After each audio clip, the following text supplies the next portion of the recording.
A Polícia Federal prendeu 24 suspeitos de lavagem de dinheiro hoje em 6 estados e no Distrito Federal. Em 3 anos, essa quadrilha teria movimentado 10 bilhões de reais. A prisão do ex-diretor de refino e abastecimento da Petrobras faz parte da Operação Lava Jato, deflagrada na última segunda-feira. Estão detidos os presidentes da construtora Odebrecht, Marcelo Odebrecht, e da Andrade Gutierrez, Otávio Marques de Azevedo. Não tenho nenhuma dúvida de que a opinião pública tem se posicionado majoritariamente a favor dos trabalhos que têm sido feitos e ela tem sido fundamental. O pecuarista foi escoltado pelo agente Newton Ishii, o japonês da Federal. Condenado a 4 anos e 2 meses de prisão por facilitação de contrabando, o policial chegou a ficar afastado de suas funções, mas já voltou a trabalhar nas ruas com tornozeleira eletrônica. Bom, quem é Deltan? Sou um membro da Igreja Batista do Bacaxiri. Eu sou um cidadão da República de Curitiba. Fui líder de célula por muito tempo lá. Passamos então a montar uma espécie aqui de quebra-cabeças, um grande quebra-cabeça. Temos aqui provas cabais de que Lula é efetivo proprietário no papel do apartamento. O que nós estamos trabalhando com os mesmos fatos, que é a compra de apoio político partidário para a sustentação do governo federal. A gente tem ali aquele cartaz contra a corrupção. Muita gente carregando ali Lula assassino. Se aglomerando em frente à Fiesp, que tem pato na frente, o pato que é símbolo da campanha contra o pagamento de impostos, em especial a CPMF.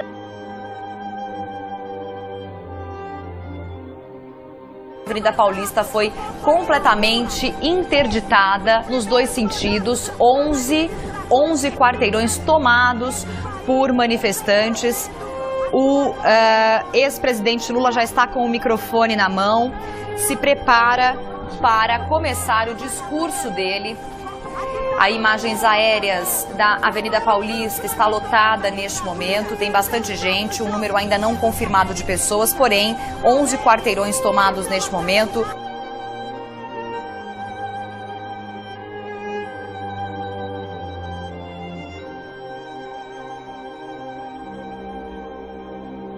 Nossas histórias de luta pela liberdade e pela democracia. Por isso eu digo ao Brasil, sim para o futuro! O que um sítio em Atibaia, no interior paulista, e um triplex à beira-mar, no Guarujá, tem em comum? O delator Júlio Camargo disse que foi pressionado a pagar propina de 5 milhões de dólares ao presidente da Câmara, Eduardo Cunha. Eu estou pagando o preço de ter o meu mandato cassado por ter dado a continuidade do processo impeachment. Isso é público e notório e ninguém vai conseguir tirar isso. A gente está com imagens ao vivo do Eduardo Cunha, que vai entrar agora, acabou de embarcar no avião da Polícia Federal no hangar em Brasília. A Operação Lava Jato ficou conhecida por levar políticos do alto escalão e grandes empresários para a cadeia. Apesar de popular perante a opinião pública, ela é contestada por importantes juristas, além de uma parcela minoritária da população. No fim de 2016, até a ONU pediu explicações ao governo brasileiro sobre os procedimentos adotados contra o ex-presidente Lula. Afinal, são várias as perguntas. A Lava Jato é parcial ou não? Acima de tudo, a Lava Jato foi ou será positiva para o Brasil? Primeiramente, realizaremos uma análise econômica sobre a operação. Depois, analisaremos as acusações de violações de direitos e partidarização.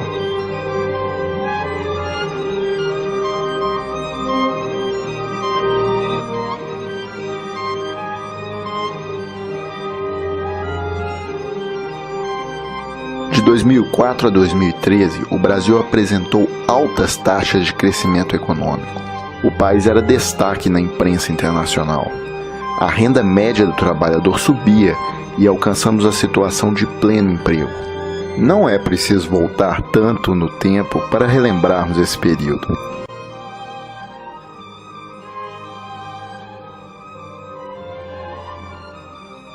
O Brasil fechou 2014 com a menor taxa de desemprego já registrada, 4,8%. Os dados são do IBGE. A taxa de desemprego no Brasil em 2014, considerando a média dos 12 meses, foi inédita. A mais baixa já vista até hoje, 4,8%, contra 5,4% no ano anterior e mais de 12% lá em 2003.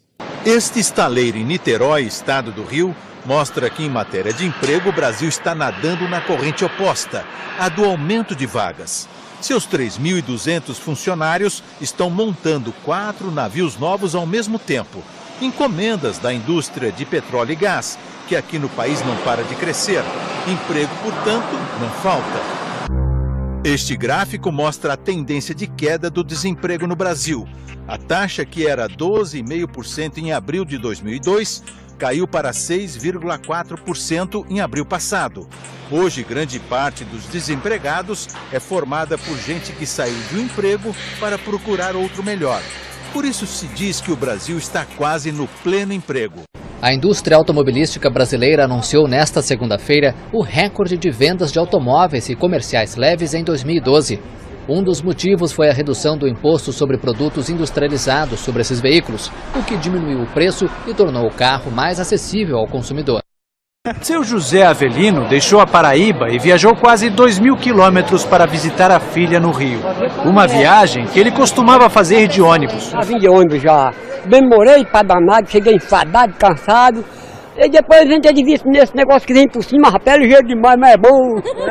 O número de passageiros de avião dentro do Brasil pulou de quase 30 milhões para 83 milhões em 2013, um aumento de 177%. O número de passageiros nos aeroportos praticamente triplicou na última década.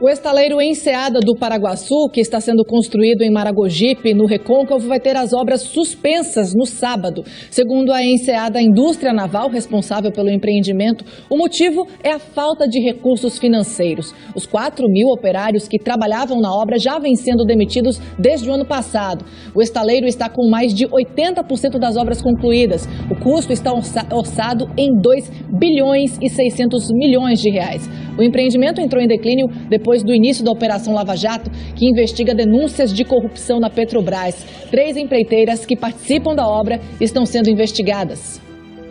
Um estaleiro em Angra dos Reis, no litoral sul do estado do Rio, vai demitir 2.000 trabalhadores. É mais um reflexo da Operação Lava Jato, que atingiu a Petrobras e fornecedores da estatal.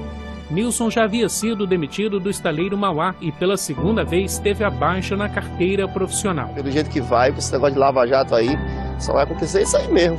Já fechou o estaleiro Mauá, né? E outros estaleiros por aqui. Pra gente aqui só tem mesmo esse estaleiro aqui. Fechando aqui, pronto. Um dos piores reflexos da crise econômica é o desemprego. E os números divulgados agora de manhã mostram que quem procura trabalho está cada vez com mais dificuldade de comprar uma vaga. O desemprego subiu para 11,3% no segundo trimestre deste ano. Para entender o que aconteceu com o Brasil, é importante saber que as grandes empresas funcionam à base de crédito.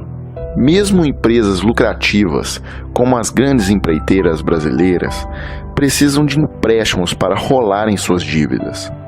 Ao serem relacionadas a operações policiais como a Lava Jato, as empresas perdem o acesso ao crédito. Assim, são sufocadas até falirem ou pedirem recuperação judicial.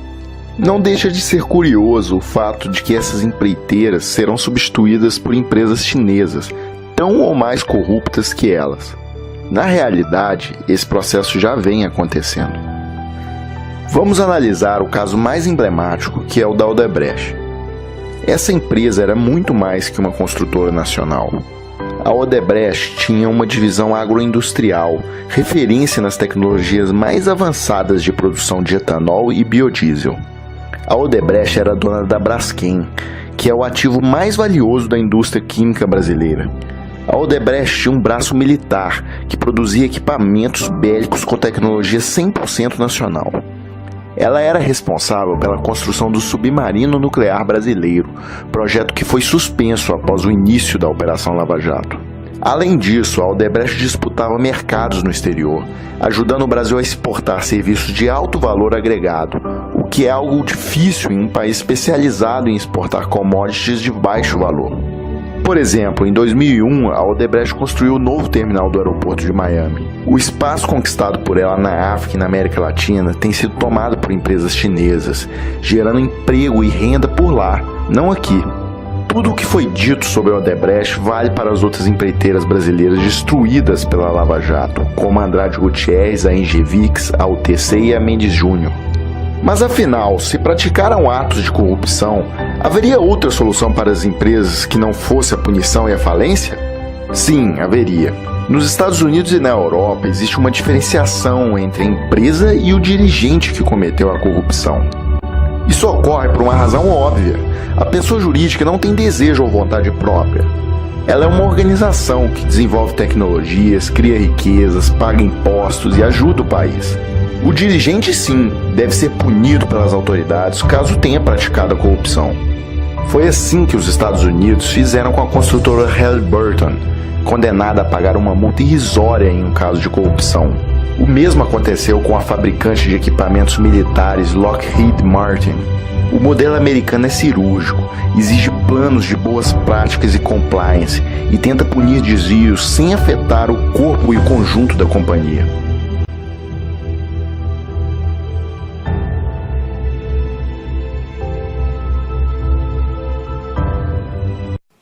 O fato é que a Lava Jato se gaba de ter conseguido devolver ao país 2 bilhões até agora de recursos desviados. Agora eu pergunto, só no sistema Odebrecht dizem que são 50 mil empregos riscados, no sistema todo de construção civil 150 mil, a quebra da indústria naval, o sério comprometimento da rigidez econômica de toda a indústria de construção civil. Isso daí é bem mais do que 2 bilhões. Do ponto de vista econômico, essa conta não fecha. A Lava Jato vai ter um saldo extremamente negativo na nossa economia. E esse é um saldo que nós vamos pagar por algumas décadas.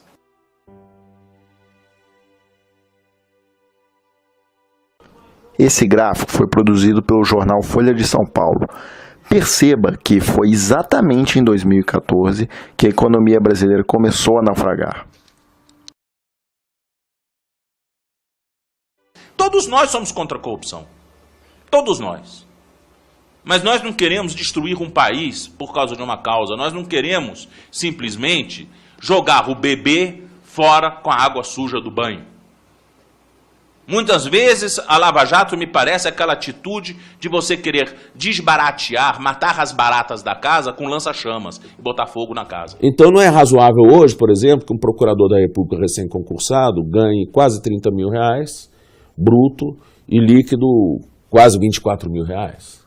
Enquanto você tem um general 4 estrelas recebendo 14 mil reais bruto, você tem um professor titular de universidade em fim de carreira recebendo 12 mil reais brutos. Isso sobe a cabeça de qualquer um.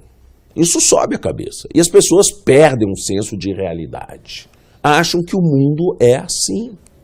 Eles ficam numa aporia com o mundo externo, vamos dizer, uma visão endógena do mundo, que não estão sabendo o que está acontecendo.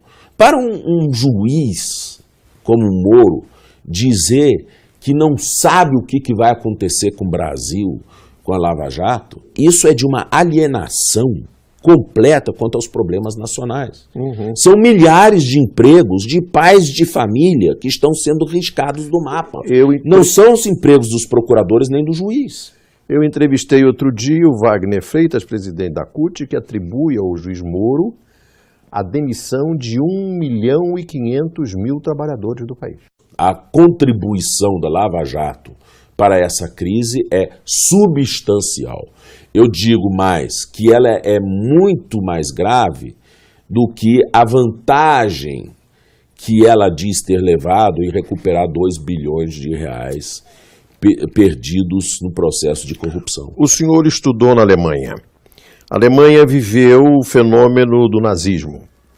Várias empresas que trabalharam no nazismo sobreviveram e estão aí até hoje. Esse fato que nós assistimos hoje, que é a destruição de um significativo pedaço da indústria brasileira, inclusive da indústria da engenharia pesada, do programa nuclear, da construção naval, isso aconteceria na Alemanha?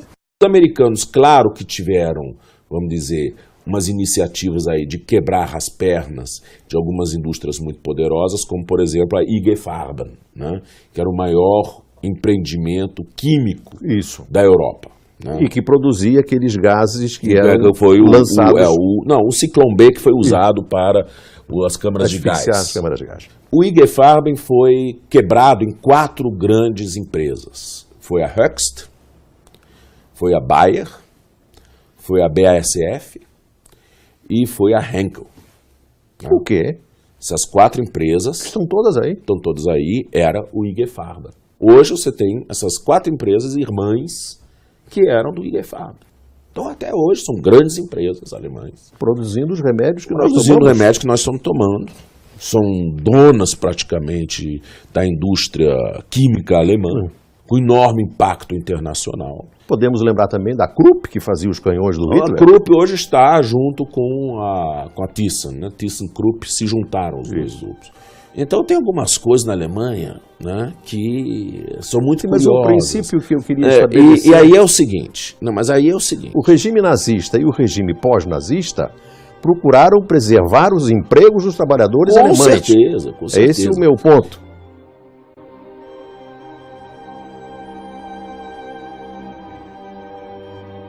Esse canteiro aqui nós chegamos a ter 7.200 trabalhadores, né? O impacto que ela causou na chegada foi uma perspectiva muito bonita, muito grande, sabe? Foi um projeto onde nasceu uma esperança no coração das pessoas que moram aqui nesse lugar. Ah, isso aqui era pra estar pegando fogo, né? Aí a gente tá com ele operando em plena carga, dentro desse shopping aqui, em torno de 600 pessoas, só dentro desse shopping, produzindo 3.000 toneladas mês. Devia estar assim, infelizmente não foi possível. Em cursos, em especialização, todo mundo procura se especializar em algo. Aqui quando a gente foi assim surpreendido, né, com a interrupção da obra, isso dificultou bastante a vida de todos, né? Porque todos os trabalhadores, trabalhadoras que entraram em financiamento de casa própria, de carros, de motos, né, acabaram ficando endividados a partir do momento que foram desempregados. Também eu começar a fazer minha casa para sair do aluguel. Eu tenho que segurar, porque eu não posso gastar o que eu tenho para poder investir na minha casa. Rapaz, minha vida depois que eu saí do estaleiro foi pescar, né? Para pescaria, né? Pescar para poder levar o sustento para a família, né? Eu dormi em um sonho e acordei em um pesadelo. Esse sonho foi interrompido bruscamente, né? E isso foi um impacto muito grande na região. Parou o momento que está todo mundo em construção, todo mundo apostou muito no momento da obra aqui. Tá todo mundo parado, uns pescando, outros tirando piaçaba, tirando morão. Eu tinha expectativa de ter trabalho, de ter emprego o resto de minha vida, porque foi isso que foi falado por autoridades. Eu estou me sentindo impossibilitada de sonhar. A gente viu o sorriso estampado na face, né, dos maragogibanos, do São Roquense e do povo do Recôncavo em geral. E agora a gente vê tristeza, vê desespero, todo mundo em busca de oportunidade.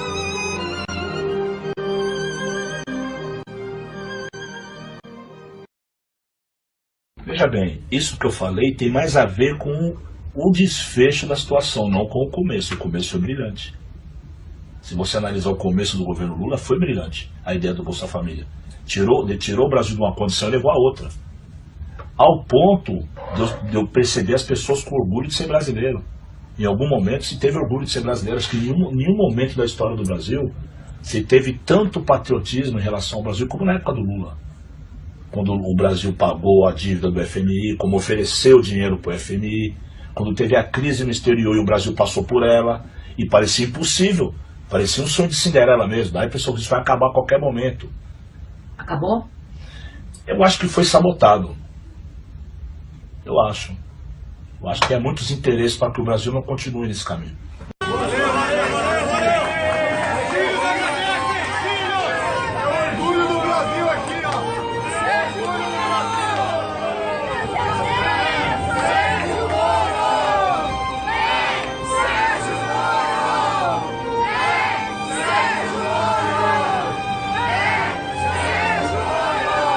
Mas eu vou dedicar essa música hoje ao Sérgio Moro, juiz, que está aqui assistindo.